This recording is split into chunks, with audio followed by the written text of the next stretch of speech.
Assalamualaikum warahmatullahi wabarakatuh. Perkenalkan, nama saya Ririn Putri Dwianti, NIM 21110106, jurusan Hukum Keluarga Islam, kelas HKID semester 5. Di sini saya akan mereview materi mata kuliah hukum acara peradilan agama. Yang pertama itu ada pengertian hukum acara peradilan agama.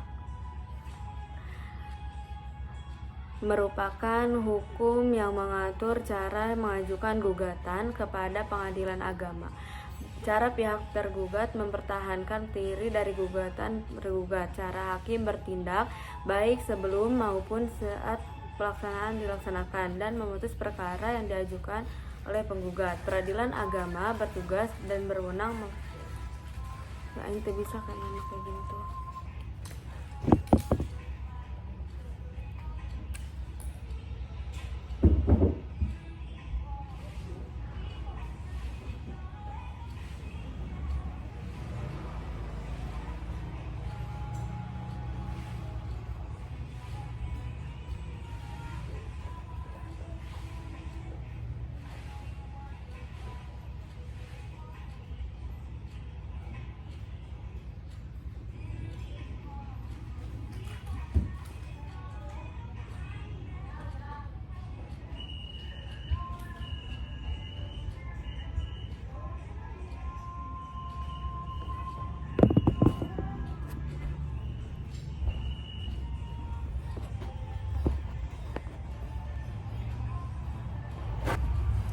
Assalamualaikum warahmatullahi wabarakatuh. Perkenalkan, nama saya Ririn Putri Dwianti, NIM 21110106, jurusan Hukum Keluarga Islam, kelas HKID semester 5. Di sini saya akan mereview mata kuliah tentang hukum acara peradilan agama.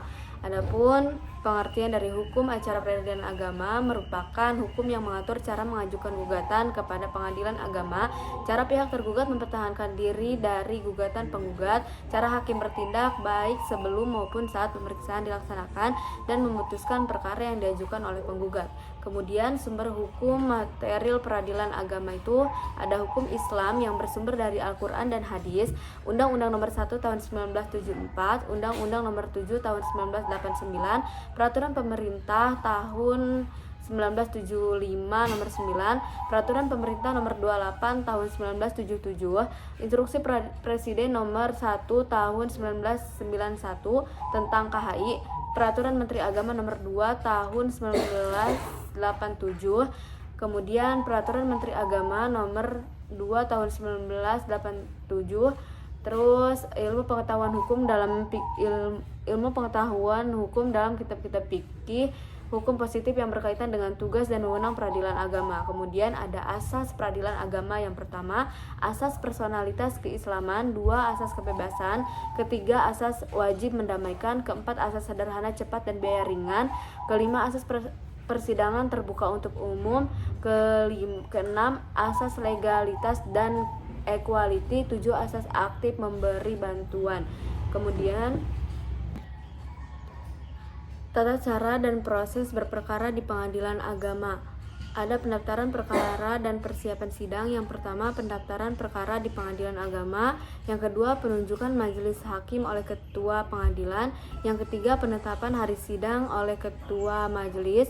Keempat, penetapan hari sidang oleh ketua majelis. Keempat, pemanggilan pihak-pihak yang berperkara. Tahap pemeriksaan perkara. Yang pertama, pembukaan sidang. Yang pertama ada ketidakhadiran penggugat, kedua ketidakhadiran tergugat. Kemudian ada penanyaan identitas dari para pihak. Ketiga, anjuran damai. Syarat-syarat perdamaian. Yang pertama, adanya kesepakatan berdasarkan kehendak bebas kedua pihak. Kedua, kesepakatan tidak boleh mengandung kehilafan. Yang ketiga, adanya kecakapan hukum didasarkan atas sebab halal. Kemudian apabila berhasil damai, maka dituangkan dalam akte perdamaian yang kekuatan hukumnya sama dengan putusan. Terus yang keempat, pembacaan gugatan. Terus yang kelima, jawaban tergugat. Ada beberapa bentuk dari sifat jawaban tergugat terhadap tergugat. Yang pertama, tergugat mengaku keseluruhan gugatan penggugat. Yang kedua, mungkir mutlak. Ketiga, mengaku dengan klausa. Yang keempat, revert atau jawaban yang berbelit-belit. Kemudian yang kelima, tergugat mengajukan rekenverti.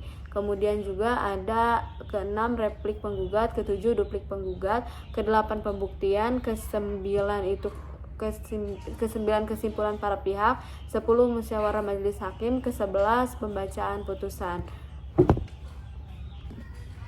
Kemudian setelah itu ada penyitaan di pengadilan agama. Definisinya adalah sita adalah tindakan menempatkan harta kekayaan tergugat atau harta sengketa secara paksa berada dalam penjagaan yang dilakukan secara resmi berdasarkan perintah pengadilan atau hakim.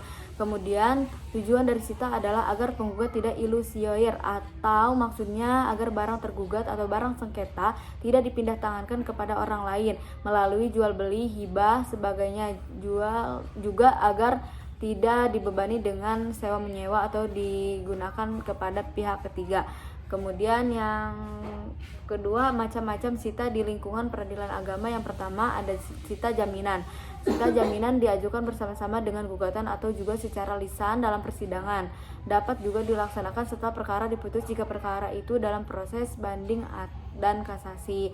Kemudian yang kedua itu ada sita revindikasi, yaitu ciri-cirinya. Yang pertama, dilaksanakan atas permintaan penggugat terhadap barang milik penggugat yang dikuasai oleh tergugat. Yang kedua, dilaksanakan atas benda yang dikuasai oleh tergugat secara tidak sah atau melawan hukum, atau juga tergugat tidak berhak atasnya. Yang ketiga itu objek sita revindikasi hanya terbatas pada benda bergerak saja. Terus ada yang ketiga, sita eksekusi. Sita eksekusi itu berhubungan dengan pelaksanaan suatu putusan pengadilan agama karena pihak tergugat tidak melaksanakan putusan yang sudah berkekuatan hukum tetap. Terus ada sita atas harta perkawinan. Sama halnya dengan sita jaminan, merupakan penghususan yang hanya dapat berfungsi terhadap jenis perkara perceraian. Terus juga ada pelaksanaan sita penyitaan. Ada 3 alternatif yang dapat ditempuh oleh majelis hakim. Yang pertama, secara langsung mengeluarkan penetapan yang berisi mengabulkan permohonan sita tanpa dilaksanakan sidang insidental. Yang kedua, apabila permohonan sita tidak beralasan. Yang ketiga, secara langsung mengeluarkan penetapan yang berisi pengukuhan pelaksanaan sita dan sekaligus menetapkan hari sidang. Kemudian ada pendelegasian sita penyitaan. Pengadilan agama yang mendapat pendelegasian sita menunjuk panitera atau juru sita untuk melaksanakan sita sesuai dengan apa yang tersebut dalam penetapan sita. Terus hal-hal yang tidak boleh dilakukan dalam penyitaan itu, yang pertama, tidak boleh dilarang melakukan penyitaan terhadap hewan dan perkakas. Yang kedua, dilarang melakukan penyitaan yang melampaui jumlah tagihan. Yang ketiga, dilarang melaksanakan sita jaminan terhadap barang milik pihak ketiga. Yang keempat, dilarang melakukan penyitaan di belakang meja atau tidak hadirnya panitera atau juru sita di tempat penyitaan. Kemudian dilarang menyerahkan penyimpanan dan penjagaan barang yang disita. Yang keenam, dilarang memakai uang yang disita. Kemudian setelah itu ada produk hukum peradilan agama. Putusan adalah pernyataan hakim yang dituangkan dalam bentuk tertulis dan diucapkan oleh hakim dalam sidang terbuka untuk umum sebagai suatu produk pengadilan agama sebagai hasil dari suatu pemeriksaan perkara gugatan berdasarkan adanya suatu sengketa. Kemudian macam-macam putusan itu yang pertama, dilihat dari fungsi dalam mengakhiri perkara itu. Ada putusan akhir dan putusan sela.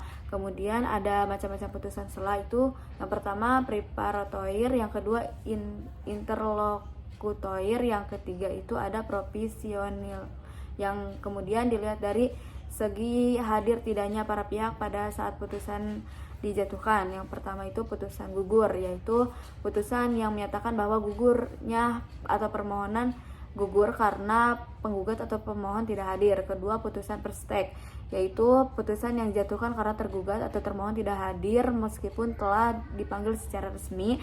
Yang ketiga, putusan kontradiktoir, yaitu putusan akhir yang pada saat dijatuhkan atau diucapkan tidak dihadiri salah satu pihak atau para pihak.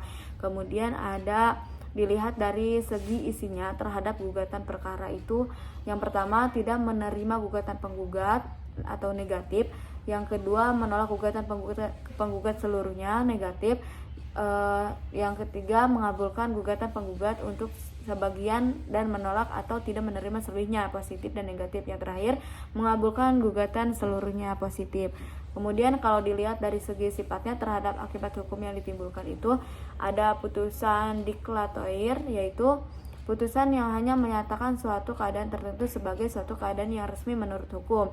Terus yang kedua itu putusan konstitutif, putusan yang menciptakan atau menimbulkan keadaan hukum baru berbeda dengan hukum sebelumnya. Yang ketiga putusan kondemnatoir, putusan yang bersifat menghukum kepada salah satu pihak untuk melaksanakan atau tidak melakukan sesuatu, biasanya berbunyi menghukum.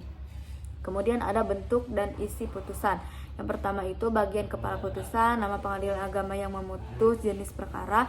Ketiga itu identitas para pihak. Keempat duduk perkara atau posita. Yang kelima tentang pertimbangan hukum. Yang keenam dasar hukum. 7 diktum atau amar putusan. 8 bagian kaki putusan. 9 tanda tangan hakim dan panitera serta perincian biaya. Kemudian kekuatan putusan.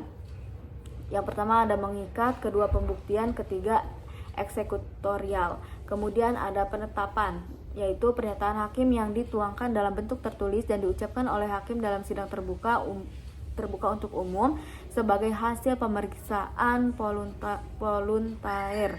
Kemudian ada macam-macam penetapan. Yang pertama penetapan dalam bentuk murni voluntaria, kedua penetapan bukan dalam bentuk voluntaria. Kemudian ada bentuk isi penetapan itu, yang pertama ada identitas para pihak, yang kedua tidak ditemui kata-kata berlawanan dengan seperti pada putusan, ketiga tidak ditemui kata-kata tentang duduk perkara, keempat amar putusan hanya bersifat deklaratoir atau konstitutoir. Yang kelima, kalau ada putusan didahului kata memutus, maka penetapan dengan kata menetapkan. Yang keenam, biaya perkara dibebankan oleh pemohon. Yang ketujuh, dalam penetapan tidak mungkin ada rekoventi atau intervensi. Kemudian ada pembuktian di lingkungan peradilan agama. Pengertiannya adalah pembuktian adalah upaya para pihak yang berperkara untuk meyakinkan hakim akan kebenaran peristiwa atau kejadian yang diajukan oleh para pihak yang bersengketa dengan alat bukti yang telah ditetapkan undang-undang. Pembuktian bertujuan untuk mendapatkan kebenaran suatu peristiwa atau hak yang diajukan kepada hakim. Urgensi pembuktian dalam pemeriksaan perkara. Yang pertama, apa yang harus dibuktikan? Yang harus dibuktikan yaitu adalah peristiwa atau kejadian yang dikemukakan oleh para pihak-pihak dalam hal sesuatu yang belum jelas atau yang jadi sengketa. Yang kedua, siapa yang dibebani beban pembuktian di pengadilan agama, di lingkungan peradilan agama. Pembuktian dibebankan kepada penggugat karena hakikatnya tergugat adalah orang yang tertarik oleh penggugat untuk berperkara di pengadilan agama dan dianggap tidak mengetahui peristiwa yang dikemukakan oleh atau dikehendaki oleh penggugat. Kemudian beban pembuktian ditentukan sendiri oleh undang-undang. Beban pembuktian dibagi dalam hal tertentu. Hal-hal yang tidak perlu dibuktikan. Yang pertama, peristiwa yang dianggap tidak perlu diketahui oleh hakim atau dianggap tidak mungkin diketahui oleh hakim. Kemudian hakim secara dianggap telah mengetahui atau mengenai peristiwanya. Kemudian macam-macam alat bukti. Yang pertama, alat bukti dengan surat. Yang kedua, alat bukti contohnya itu jenis-jenisnya seperti akta otentik, kemudian ada akta bukan otentik. Kemudian juga ada alat bukti saksi. Terus alat bukti saksi, terus syarat formil atau material alat bukti saksi itu yang pertama formil, memberikan keterangan di persidangan salah satunya. Kedua, syaratnya material, keterangan yang diberikan mengenai peristiwa yang dialami, didengar dan dilihat sendiri oleh saksi. Kemudian ada alat bukti berupa persangkaan, terus alat bukti pengakuan, alat bukti terakhir sumpah. Mungkin hanya itu yang bisa saya paparkan dalam review kali ini. Terus pengalaman saya selama pembelajaran mata kuliah hukum acara peradilan agama sangat menyenangkan. Banyak pengalaman, pengetahuan yang saya dapatkan. Terus juga untuk ibu dosen, terima kasih telah banyak memberikan ilmu baru kepada kami, saya khususnya. Terus juga jujur dosen HPA ini walaupun perempuan tapi nggak ribet, terus gampang respon chatnya, terus juga pokoknya menyenangkan. Saya happy banget pernah diajar sama ibu. Saya juga happy banget pernah pernah jadi PJ HAPA karena nggak ribet gitu, nggak ribet dan nggak banyak drama di mata kuliah HAPA ini. Terima kasih, mungkin hanya itu yang bisa saya sampaikan, kurang lebihnya mohon maaf. Akhirul kalam. Terakhir saya mohon maaf bila ada kesalahan selama saya mengikuti mata kuliah ibu. Banyak ucapan, perilaku, tindakan yang tidak berkenan di hati ibu, saya mohon maaf.